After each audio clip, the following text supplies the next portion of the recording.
নমস্কার, স্বস্তির social media প্ল্যাটফর্মে আপনাদের সকলকে আন্তরিক স্বাগত ও অভিনন্দন। আজকের আমাদের আলোচনার বিষয় স্বস্তি পরিচালিত দ্বিতীয় সচেতনতামূলক কর্মসূচি স্ট্রেস ম্যানেজমেন্ট উইথ ইয়োগা। স্বস্তির প্রথম সচেতনতামূলক কর্মসূচি ছিল importance of self defence skill, যা তৎকালীন সময়ে আরজি কর হাসপাতালের হৃদয় বিদারক ঘটনার প্রেক্ষিতে ব্যাপকভাবে প্রাসঙ্গিক হয়ে উঠেছিল। সে সময়ে আত্মরক্ষার গুরুত্ব সমাজের কাছে আরও স্পষ্ট হয়ে ওঠে।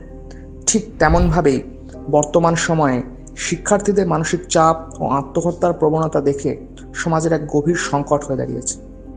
সম্প্রতি প্রকাশিত বিভিন্ন পরিসংখ্যান অনুযায়ী দেখা গেছে, বিগত কয়েক বছরে আত্মহত্যার হার শিক্ষার্থীদের মধ্যে ভয়াবহভাবে বেড়েছে। নিট, জেইর মতো কঠিন প্রতিযোগিতামূলক পরীক্ষার্থীদের মধ্যে বহু সংখ্যক মেধাবী ছাত্রছাত্রী হতাশায় ভুগছে এবং কেউ কেউ চরম সিদ্ধান্তও নিচ্ছে। এই পরিস্থিতি খুবই উদ্বেগজনক ও হৃদয় বিদারক। এই সামাজিক সমস্যার সমাধানের লক্ষ্যে স্বস্তি এবার এগিয়ে এসেছে আরও এক নতুন দিশা নিয়ে, স্ট্রেস ম্যানেজমেন্ট উইথ ইয়োগা, যা শুধু মানসিক চাপ কমাতে নয়, বরং একটি স্বাস্থ্যকর ও সুশৃঙ্খল জীবনযাপনের পথ দেখাতে সহায়ক। 15 জুলাই 2025 মহরেশ্বর গার্লস হাই স্কুলে অনুষ্ঠিত হলো এই সচেতনতামূলক কর্মসূচি। এই কর্মসূচির মূল উদ্দেশ্য ছিল ছাত্রছাত্রীদের মধ্যে মানসিক চাপের উৎসগুলি চিহ্নিত করা এবং তার থেকে মুক্তির জন্য যোগ ব্যায়াম ও প্রাণায়ামের ব্যবহারিক ও বাস্তবসম্মত সমাধানকে তুলে ধরা। এই কর্মসূচিতে উপস্থিত ছিলেন মহরেশ্বর 2 নম্বর ব্লকের সম্মানীয় ব্লক ডেভেলপমেন্ট অফিসার, যিনি তার শুভেচ্ছা বার্তায় এই উদ্যোগের ভূয়সী প্রশংসা করেন এবং ভবিষ্যতেও এই ধরনের কর্মসূচিকে সমর্থন করার আশ্বাস দেন। এরপরে বক্তৃতা রাখেন স্কুলের প্রধান শিক্ষিকা মহাশয়া। তিনিও একইভাবে এই উদ্যোগের ভূয়সী প্রশংসা করেন এবং মনোযোগ সহকারে সমস্ত কর্মসূচিতে স্যারের নির্দেশাবলী পালন করতে বলেন ছাত্রীদের। এরপরই বক্তব্য রাখেন স্বস্তির প্রধান কৃষ্ণলাল রায়।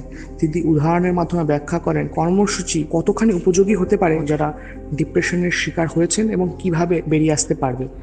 কর্মসূচির মূল বক্তা ছিলেন বিশিষ্ট যোগা প্রশিক্ষক অরূপ রুদ স্যার।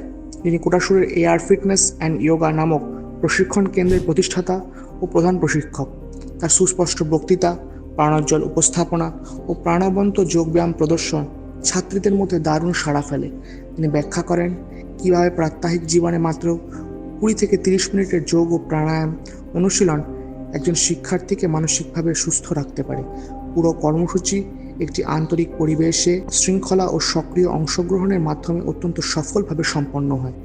এই উদ্যোগের মাধ্যমে স্বস্তি আবারও প্রমাণ করলো যে সমাজের নানান স্তরের জটিল সমস্যার সমাধানে সচেতনতা ও ইতিবাচক চিন্তাভাবনা কতটা প্রভাবশালী হতে পারে। ভবিষ্যতে আরও নতুন নতুন বিষয়ে সচেতনতামূলক কর্মসূচি আয়োজন করে সমাজে ইতিবাচক পরিবর্তন আনাই স্বস্তির প্রধান লক্ষ্য।